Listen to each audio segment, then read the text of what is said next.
Jadi kalau sobat cuan, ini aku kasih kisi-kisi, bukan kisi-kisi sih, cheat sheet ya. Kalau sobat cuan mau lihat data untuk ngelihat harga gandum itu lihat di mana, sobat cuan bisa buka yang namanya tradingeconomics.com. Di situ sobat cuan bisa dapetin data harga gandum. Jadi di bagian komoditis terus juga weight. Kalau kita lihat di sini per kuartal 2 itu memang dari April sampai Juni harga gandumnya itu masih mahal ya, masih tinggi. Bahkan di bulan Mei sempat nyentuh di 1.300 US dollar gitu ya. Sedangkan nih makanya di laporan keuangannya beban pokok penjualannya jadi naik. Sedangkan kalau di kuartal 3 nih sobat cuan, di sini kita lihat datanya, apalagi 2 bulan terakhir ini, gandum itu harganya sudah turunnya ke 775 US dollar. Jadi turunnya itu harga gandum hampir 50%. Jadi seharusnya di kuartal 3 nanti beban pokok penjualan dari ICBP itu tidak akan sebesar sekarang gitu ya. Jadi kalau misalnya sobat cuan meyakini ICBP akan ada perbaikan di laporan kuartal ketiganya karena gandum yang tidak setinggi kuartal 2, maka bisa jadikan penurunan harga ICBP sebagai kesempatan untuk membeli. Disclaimer on, analisa lagi lebih dalam. Tapi juga perlu perhatiin ICBP itu punya hutang dalam bentuk US dollar, jadi tentunya kurs akan sangat mempengaruhi ya. Jadi kalau kurs kita deket-deket 15.000 itu biasanya ya nanti dia bayar hutangnya, beban bunganya juga jadi ikutan gede gitu. Terus sama perhatian juga mungkin resiko dari kenaikan harga BBM tadi gitu, karena kalau dilihat juga beban pengangkutan dari ICBP itu naiknya juga cukup lumayan.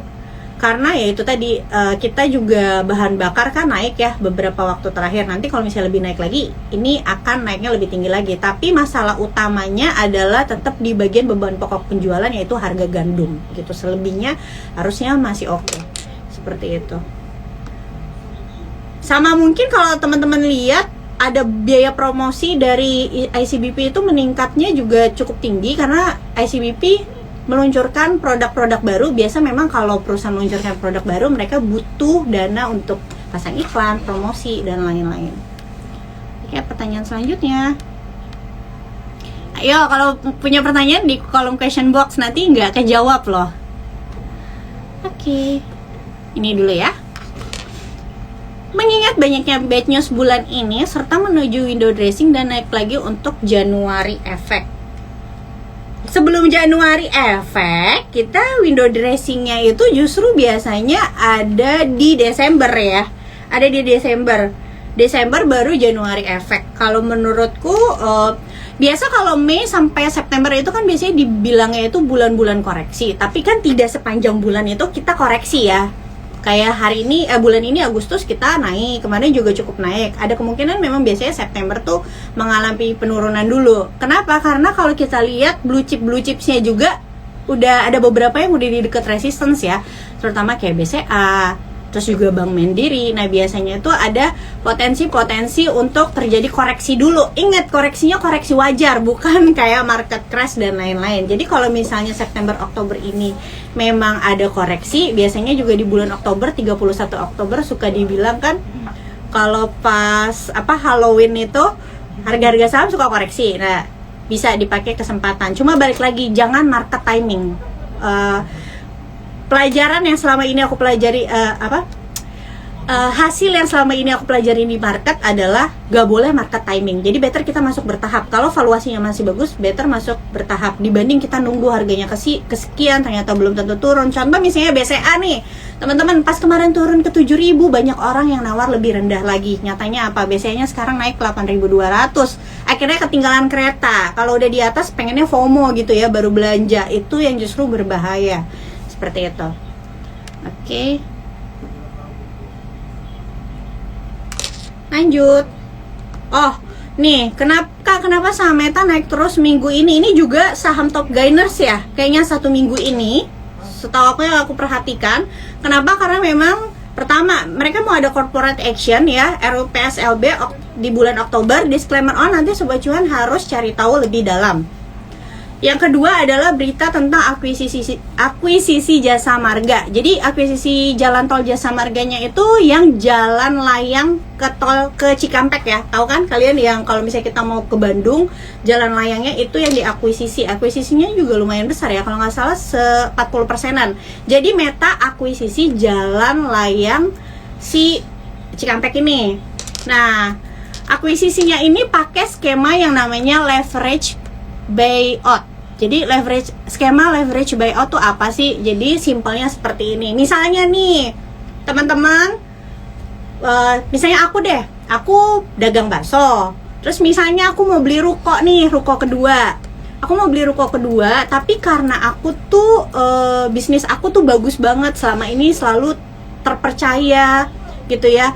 Udah jalannya udah lama. Nah, pas aku mau beli ruko kedua, aku ambil pinjaman nih ke bank atau ke pihak ketiga. Aku ambil pinjaman ke bank untuk beli ruko tersebut.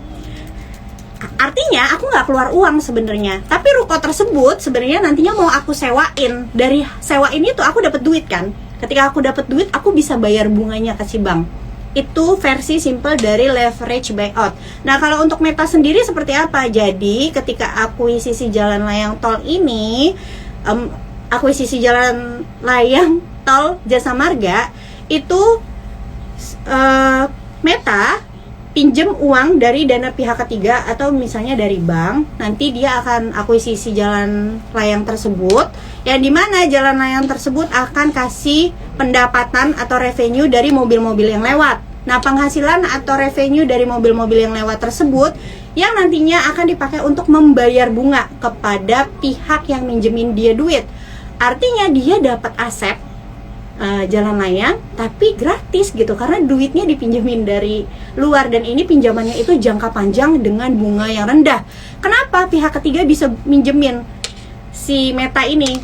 Kalau Sobat Cuan lihat di profile di RTI Bisnis, pemegang saham pengendali dari Meta itu adalah PT Metro Pasifik.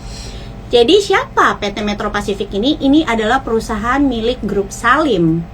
Jadi no wonder kenapa bank-bank berani kasih pinjaman ke Grup Salim gitu, karena memang Grup Salim kan grup konglomerasi besar gitu ya. Jadi ya memang untung untuk Metanya, dia nggak perlu keluar uang, ada bisa ambil pinjaman, bisa akuisisi asetnya nanti masuk ke laporan keuangan dari Meta sendiri. Pertanyaannya adalah apakah akuisisi dari jalan layang jasa marga ini adalah akuisisi terakhir?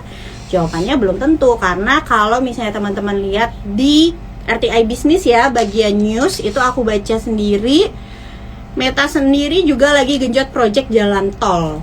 Jadi ada kemungkinan dia masih akan mengakuisisi jalan tol lainnya. Dan mungkin banyak yang nggak tahu bahwa Meta ini bukan hanya segmen bisnisnya terkait dengan jalan tol, tapi terkait juga dengan water treatment plant atau WTP ya, alias mengembangkan pengelolaan bisnis air gitu.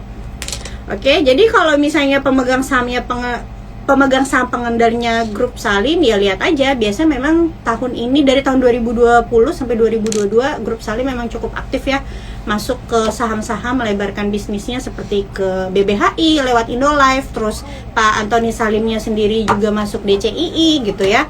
Terus banyak lah masih saham-saham yang lainnya. Nanti Sobat Cuan bisa pelajarin lebih lanjut ya, disclaimer on. Oke, mungkin pertanyaan terakhir, ternyata pertanyaannya banyak banget. Coba aku tanya nih sama Ibu Produser, boleh ya 2 pertanyaan ya? Boleh tuh, boleh katanya. Oke. BBRI rencananya ada pembelian 3 triliun. Efeknya ke harga BBRI bagaimana? Apakah akan naik? Oh, ini kayaknya pembelian 3T maksudnya buyback ya? Aku belum baca beritanya jujur aja, tapi kalau yang dimaksud adalah buyback, biasanya buyback itu artinya seperti ini. Kalau perusahaan menjalankan buyback, biasanya mereka menganggap harga saham dari perusahaannya itu saat ini tidak mencerminkan valuasi yang sesungguhnya, alias mereka menganggap oh harga sekarang ini kayaknya terlalu rendah, dan mereka meyakini valuasi perusahaannya di atas itu, makanya karena rendah ya mereka buyback gitu, seperti itu. Atau kemungkinan kedua adalah karena Bank BRI itu bagi dividennya jumbo ya, kemarin aja dividen payout ratio-nya 80%, jadi bisa jadi mereka buyback untuk supaya shares untuk pembagian dividennya jadi lebih gede lagi. Tentu aja efeknya adalah sangat positif dong, karena buyback itu mengurangi lembar saham yang beredar, artinya EPS itu bisa meningkat teman-teman ya. Jadi sangat positif seperti itu. Oke, satu pertanyaan terakhir. Oh iya kakak, buyback, iya benar. Oh iya, kalau buyback seperti itu tadi jawabannya, jadi harusnya positif.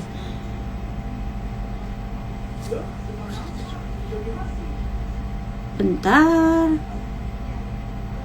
Oke, ini pertanyaan paling dasar deh untuk Sobat Cuan, karena sekarang juga banyak nih yang lagi kondisinya kayak gini, kayak kak aku banyak ketinggalan nih karena bulan Mei Juni nggak belanja, ternyata sekarang harga saham banyak yang naik, udah balik ke hampir harga normalnya, seperti apa? Makanya pertanyaannya, kalau sahamnya naik mending beli atau nanti aja ya tunggu turun?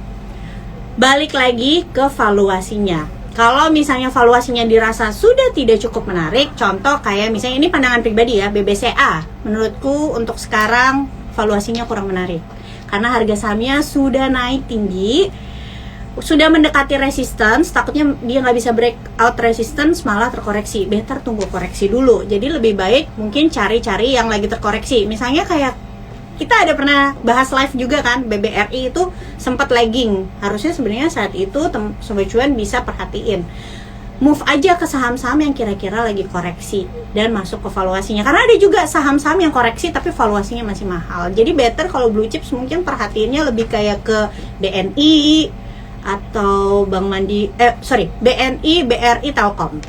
Disclaimer sama Astra International itu ya. Oke, Sobat Cuan, sekian dulu pembahasan dari kita hari ini. Terima kasih Sobat Cuan tadi sudah sabar menunggu padahal sempat suaranya hilang, dan terima kasih hari ini rame banget. Maaf juga untuk pertanyaan yang belum aku jawab.